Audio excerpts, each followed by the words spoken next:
When I heard that Olivia, Mr. Harrison's daughter, would be taking over my position, the world around me seemed to crumble. How could he do this to me, after everything I had built at Harrison & Co.? My name is Pauline Hickman. I'm 31 years old, and I spent the last decade of my life dedicating myself body and soul to Harrison & Co., one of the largest tech companies in the country.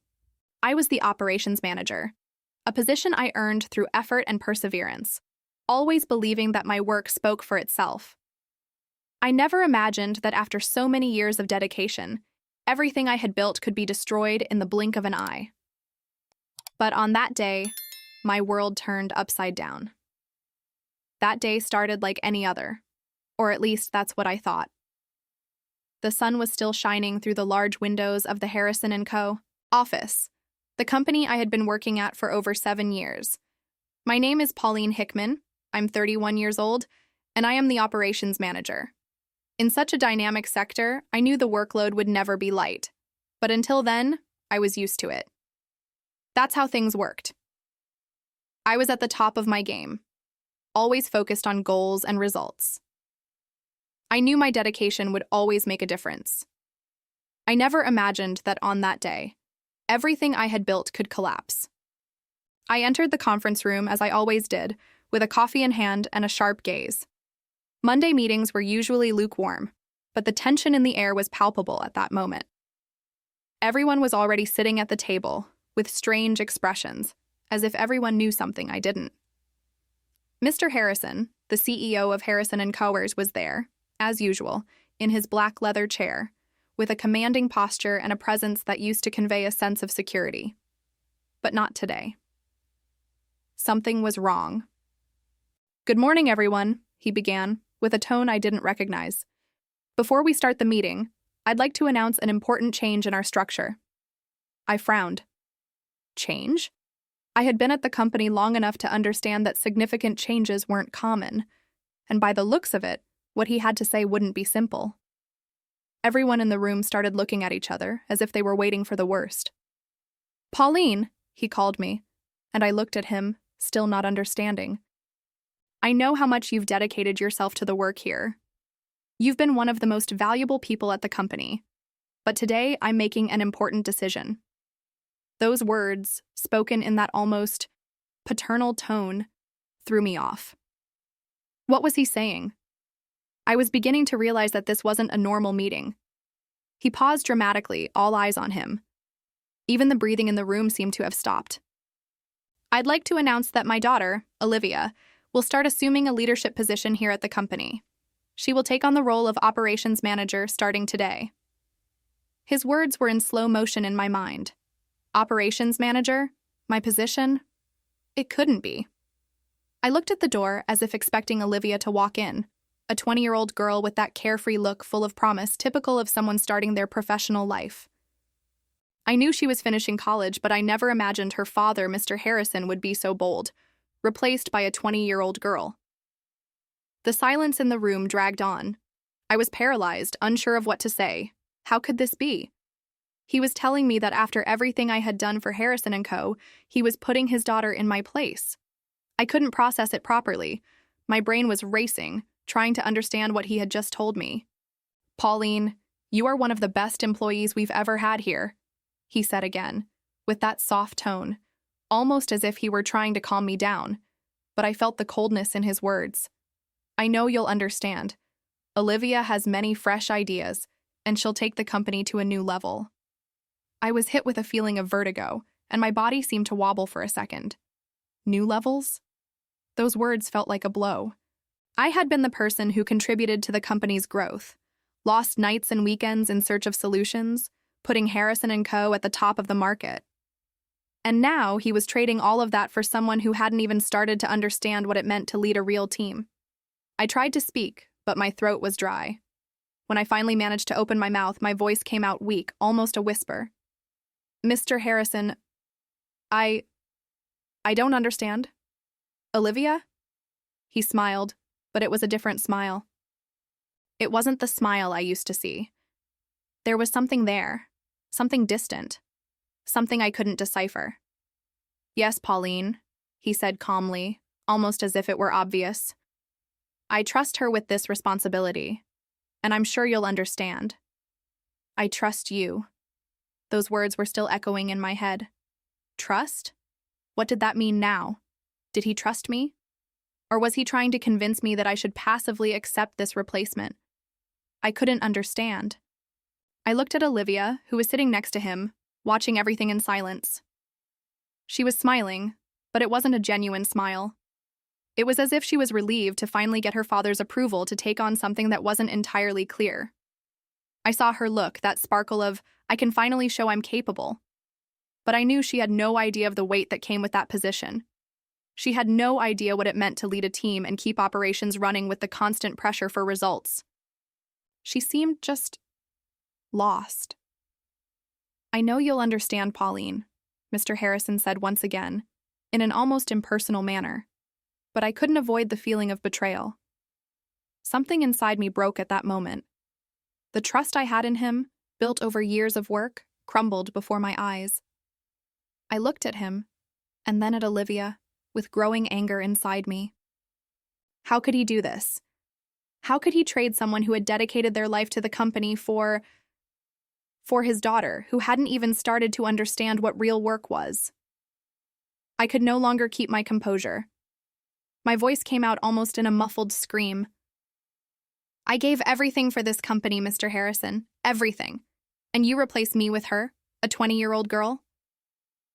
He just looked at me with that vacant stare, as if he had already made a decision and I was no longer part of the equation. I didn't know what to do or what to say. I wanted to explode, scream, run away from there. But before I could react in any way, he said, as if the matter were already settled, I know you'll understand. Olivia is the future of Harrison & Co. And you will still be important, Pauline. But now your role will be different. And that's when his words hit me again, but in a colder way. My role would be different. No longer operations manager. No longer an integral part of the company's leadership. I would just be a shadow, a memory of what once was. There was no more space for me. I tried to process what had happened, but my hands were shaking. Olivia was there, beside him, not understanding the gravity of what had just happened. She had no idea of the impact of that decision. And it was right then, in that moment, that I realized the truth. I wasn't just being replaced.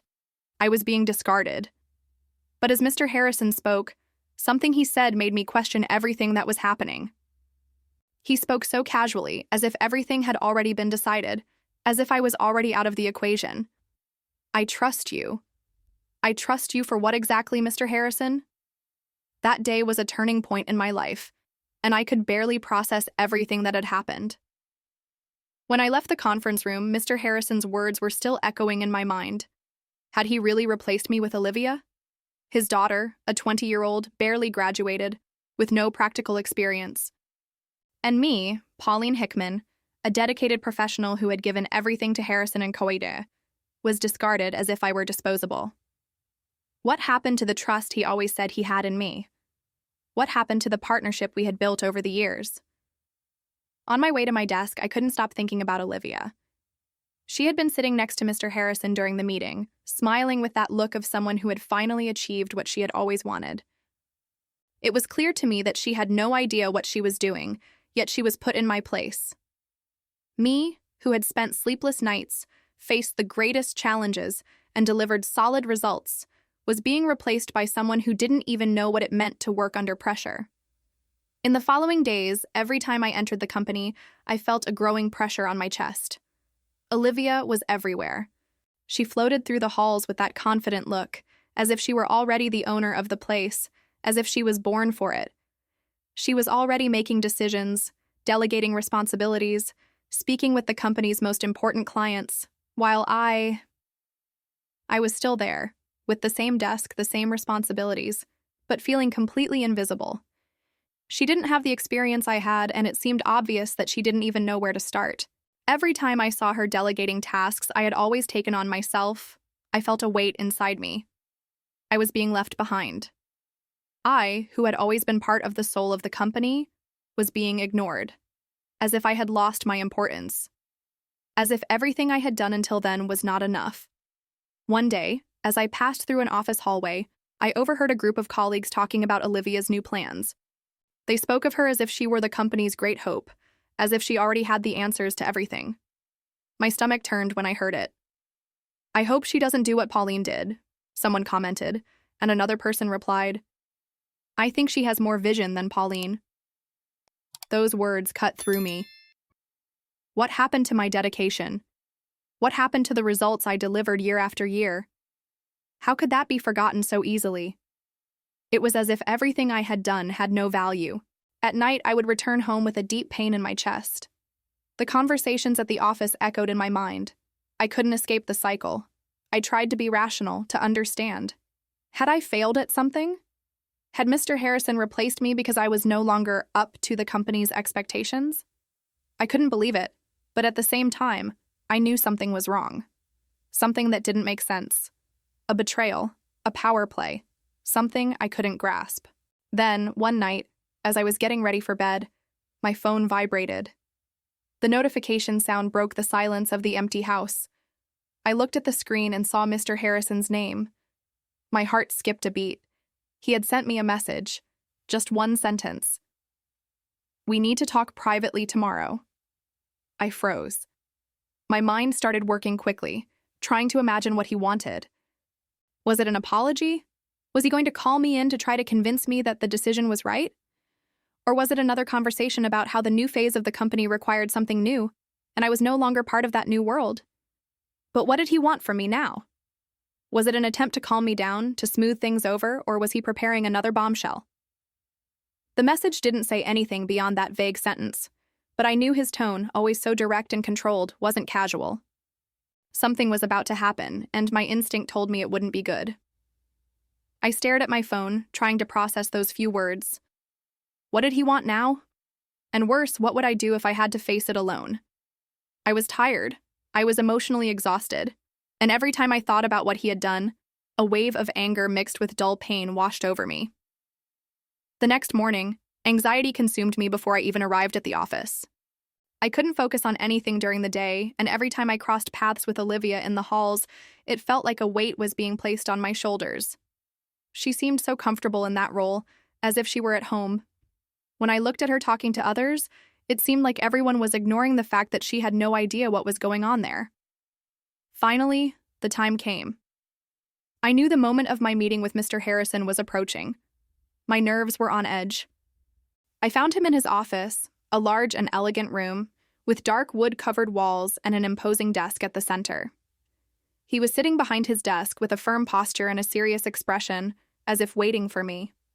There were no signs of warmth on his face, just the usual calculated and distant look. "Pauline," he said, looking at me with a short and professional smile, "thank you for coming." I stepped forward, feeling the weight of the moment. Anger and confusion were mixing inside me, but I tried to stay calm. "What's going on, Mr. Harrison?" I asked, my voice firmer than I expected. I don't understand what happened. Everything I did for this company, and now you replace me with your daughter?" He took a deep breath, seeming to weigh his words. "Pauline, you know you've always been valuable to me. But the company is going through a phase of changes. I needed someone with a different vision, a fresh energy. Olivia, she brings that renewal." I almost laughed, but the tightness in my chest stopped me. "Renewal? Do you really believe she will achieve what I did here? She doesn't know what she's doing, Mr. Harrison. She's lost." He looked at me more seriously now. "You don't understand, Pauline. I need Harrison & Co. to go in a direction you're no longer willing to follow." His words hit like a blow. Something inside me broke. "You mean I'm no longer part of what you consider the right direction?" I asked, the pain in my voice becoming evident. "It's complicated," he said, looking away for a moment. "I know this is difficult, but the company can't keep depending on an old model." Those words burned me. An old model? I was being treated like a relic of something outdated. My chest tightened. "So, what do you want from me now, Mr. Harrison? I really don't understand." He remained silent for a few seconds before saying with an unsettling lightness, "I want you to help guide Olivia. She still has a lot to learn." Those words were like a slap in the face. The solution he was offering me? To mentor Olivia, the girl who had stolen my place, who barely knew what it meant to lead a team. Was I supposed to be her shadow now? Was I supposed to accept that my time had passed? I didn't know how to respond. All I felt was anger, pain, and most of all, the feeling of betrayal. But as he spoke, something in Mr. Harrison's eyes made me realize a truth. He wasn't just trying to convince me to accept what was happening. He was trying to use me for something much bigger. And I had the feeling he was hiding something from me. The next morning arrived, and with it came a sense of tightness that wouldn't leave me. I knew the meeting with Mr. Harrison would be decisive, but even so, I wasn't prepared for what was to come. My heart was heavy, my breath shallow.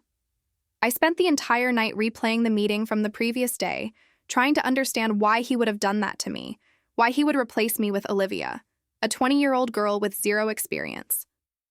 My mind was in chaos, filled with questions that couldn't connect. The only clear thing was the feeling of betrayal burning inside me.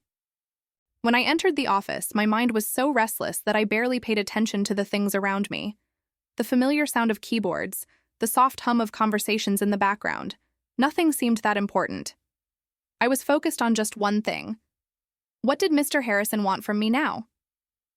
He called me into his office early in the morning, an invitation that made my heart race even faster. When I reached the door to his office, I took one last look in the hallway mirror. My hands were trembling, and I knew it wouldn't be easy to maintain composure. I took a deep breath, adjusted my hair, and walked in.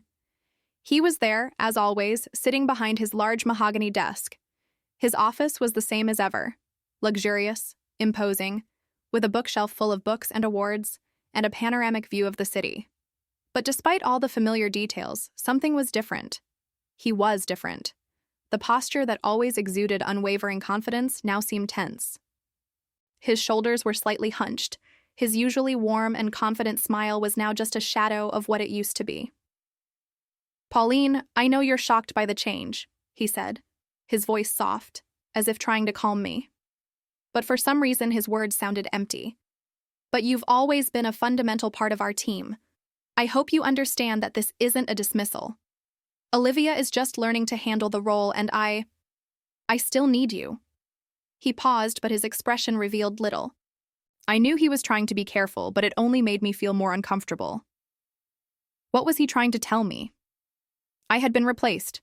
There was no denying that. He didn't need more words to make me understand what had happened.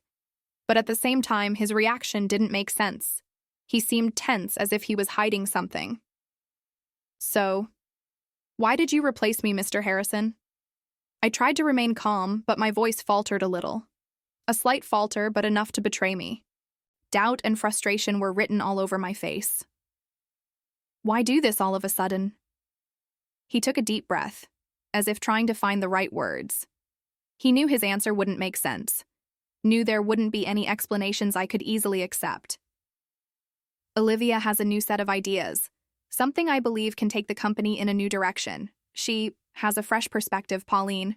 And you, well, you've done a great job, but you need to be more flexible." I froze for a moment, processing those words. He was saying I needed to be more flexible, as if I had become obsolete. That word, flexible, cut through me. It was such an empty euphemism that it hurt. I knew what he meant. You're getting too old to lead the company.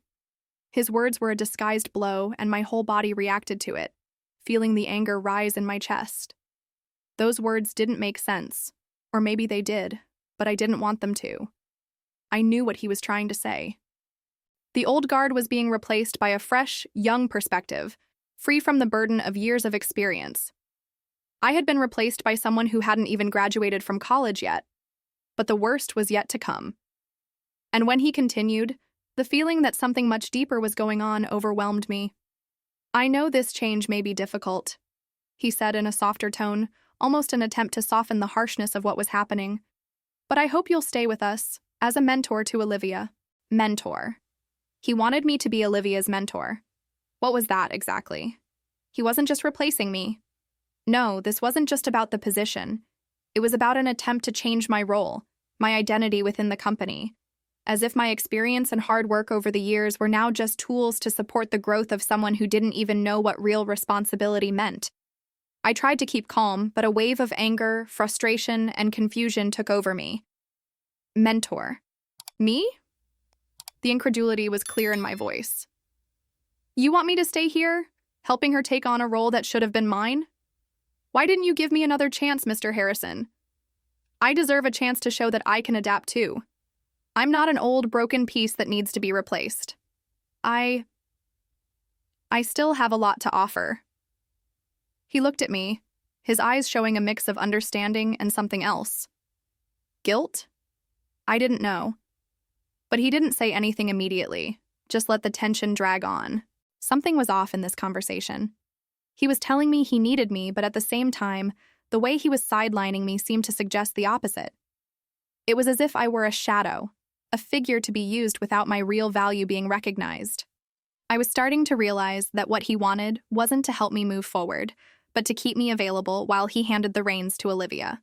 Pauline, you know you've always been one of my trusted people, he finally said, as if trying to convince me that there was still some regard there. But I no longer believed his words. And you'll continue to be important to the company. But this new moment requires something different. Something different. What did that mean? I wanted to scream, but something inside me held me back. It was clear that the relationship I had with him, the professional relationship built on mutual respect, or what I had thought was that, was disintegrating before my eyes. I can't just be a mentor, Mr. Harrison, I said, my voice now firm but filled with pain. I'm more than that. I've done everything you've asked. I've done more than anyone could have expected. And now, you want me to be just a advisor to someone who doesn't even have half of my experience? He lowered his gaze for a moment, and for a second I saw a crack in his facade. But he quickly corrected it, sitting up straighter again, as if preparing for the impact of the next words. I understand your frustration, he said, but it didn't sound genuine. There was something there, something that made me question. But I really believe that Olivia has what it takes to take the company to new heights. I trust her. I fell silent, trying to process. Was he lying to me? Or was he hiding something bigger? There was a gleam in Mr. Harrison's eyes, an intensity that seemed out of place in the context of the conversation. He seemed to know something I didn't. And what if all this was just a smokescreen to hide the true reason behind the change? Maybe he was trying to make me accept what was happening without questioning, without understanding the real reason. He looked at me again.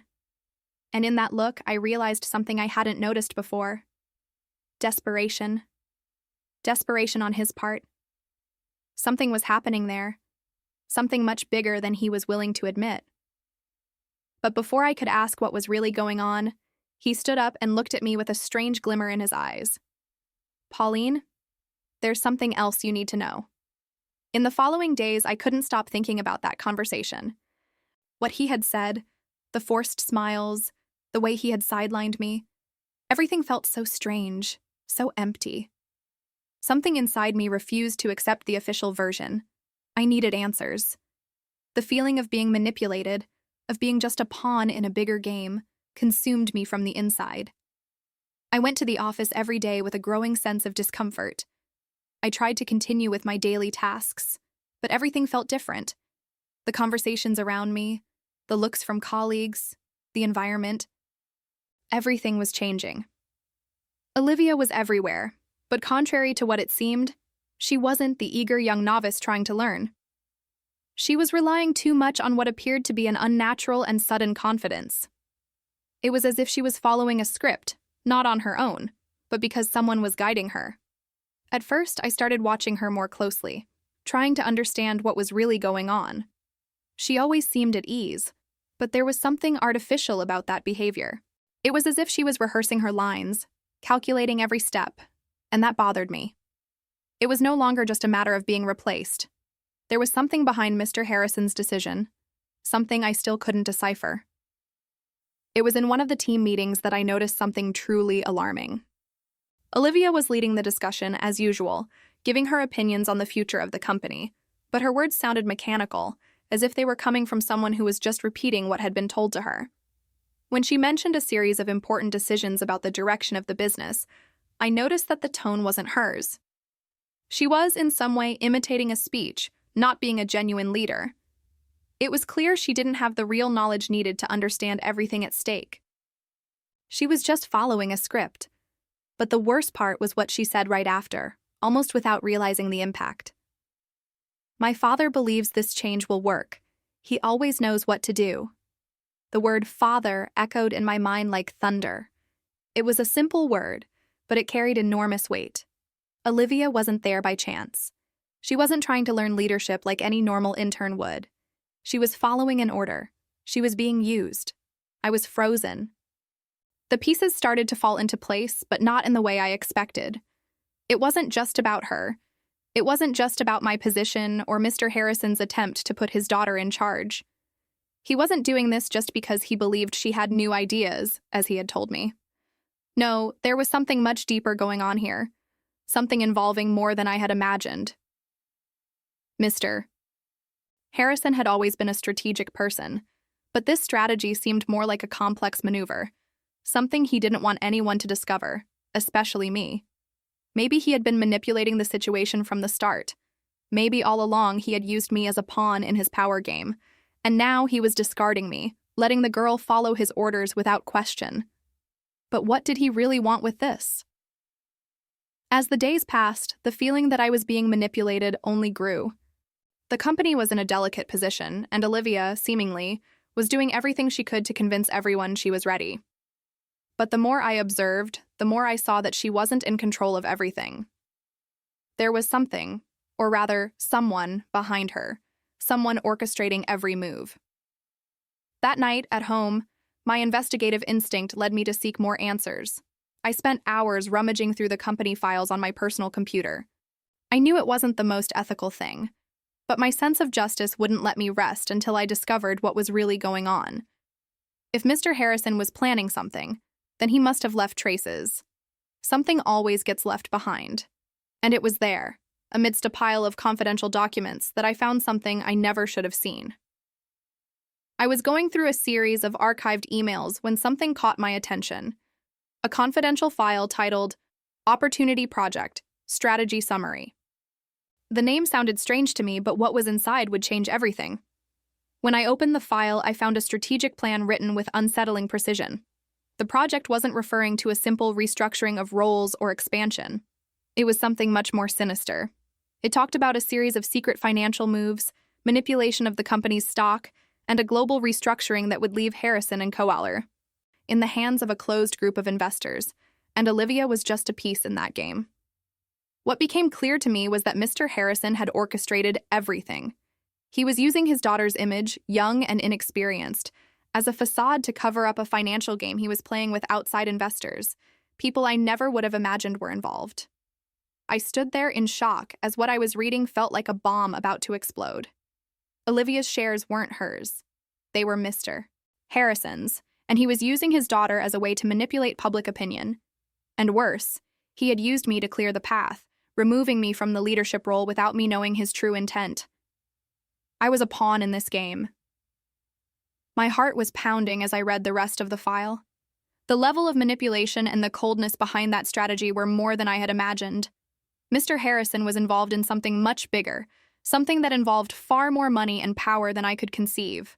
He had backed me into a corner, not just to remove me from my position, but to have me ignored, kept at a distance, while he advanced in his plan.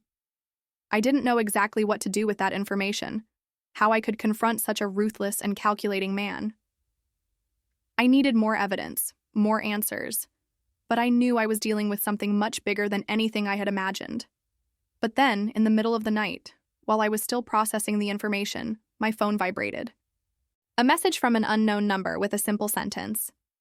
"You know what he's doing, don't you? You have no idea who you're dealing with." The file I found was immersed in such deep secrets that I felt as if I had uncovered a conspiracy within the very soul of Harrison & Co. The words in the document weren't just cold numbers or complicated tables. They were the secret financial moves that could forever change the company's future. I read on, line by line, and what I began to understand paralyzed me. There were high-risk transactions, dealings with foreign companies, and a clear plan to sell Harrison & Co. to an international conglomerate. a sale that Mr. Harrison believed was the key to securing an even greater personal fortune. But the most shocking discovery was that Olivia wasn't there to learn how to be a leader. She wasn't there to grow in the company, to help transform Harrison & Co. into something stronger. She was there to ensure her father's plan was executed without resistance. And I, a dedicated employee, was the resistance, the piece he needed to remove. Everything started to make sense. Olivia wasn't a symbol of renewal, as Mr. Harrison had told me. She was a puppet, and her father was controlling the strings. He needed her in charge, not because he believed in her, but because she could be easily manipulated. The anger that consumed me in that moment was almost palpable. I couldn't allow that plan to move forward. Not after years of hard work, not after everything I had invested. I knew I had to act, and I couldn't wait any longer. This wasn't just about my position. It was about the future of the company I had helped build, the future of my colleagues who were being deceived, and, more than anything, the future of Harrison & Co. With the information I had found, I made a bold decision. I couldn't just confront Mr. A. Harrison directly. He was too powerful and manipulative. But the truth, the real truth about what was happening, had to be revealed. It had to be shown to those who were blind to the facade he had built over the years. The board of directors had to know what he was really doing.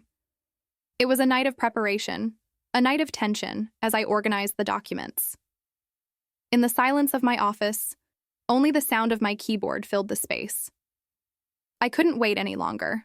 I knew what I was about to do would change everything. I needed to expose Mr. Harrison. The next day, instead of continuing with my usual work, I went to the meeting room, where I knew the board of directors would be gathering. I could feel the adrenaline coursing through my veins, mixed with a nervousness, but there was something deeper there, a fierce determination.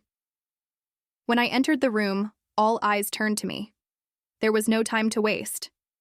I opened the file on my laptop, started projecting it onto the screen, and with a firm voice, I said, "Board members, what you're about to see is something Mr. Harrison has tried to hide from all of you. What he's planning will destroy everything we've built, and he thought I would be an easy piece to remove. But the truth is, I am the last person he would underestimate." The reactions were immediate. The shock was visible in the expressions of the board members. Some looked stunned, others incredulous, and some still, as if they were trying to process the words they were hearing. But the impact of the evidence was undeniable.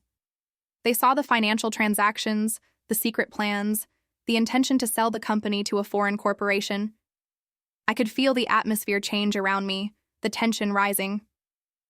"What is this, Pauline?" asked one of the directors, Mr. Phillips, who seemed to be trying to recover from the shock. "Are you telling us that Mr. Harrison was planning to sell the company without our knowledge?" "Exactly that," I replied, my voice firmer than I ever thought it could sound. "But there's more.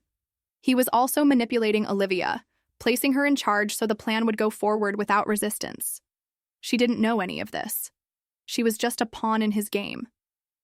That's when everyone's eyes turned to Olivia. She was in the room, listening to every word, and there was no denying what was happening. She seemed confused, but the look in her eyes, a look of someone who didn't know how to react. I didn't know anything about this," she said, her voice trembling, her eyes glistening with a mix of surprise and anger. "My father never told me anything about this." I didn't blame her. It wasn't her responsibility, but Mr. Harrison's. He had used her as a puppet, and now it was clear to everyone that she was as much a victim as anyone else in that room. But what surprised me, what gave me a sense of vengeance, was Mr. Harrison's look. He was sitting in the corner of the room, motionless, his face red with rage. I knew what he was thinking, that he could have intimidated me, manipulated me, but he didn't really know me. He didn't know that I wasn't the same Pauline he had underestimated. What happened next was swift. The board members, after a long deliberation and based on the evidence I had presented, made the hardest but right decision. Mr. Harrison was removed from his position as CEO, and an interim CEO was appointed in his place, someone with the vision and integrity to bring Harrison & Co. back on track. As for Olivia, she was sidelined, not knowing what to do with the power her father had forced upon her. I won. But looking back, a strange feeling settled within me. The victory had been bittersweet. I had fought so hard to protect the company, but at some point, throughout this whole process, I wondered, how far did I really go to win this battle? I had played Mr. Harrison's game, and in the end, I found myself winning, but at the cost of a part of myself. And the question that lingered in my mind as I walked out of that room was I still the same Pauline as before? Or had I become something I never imagined I would be?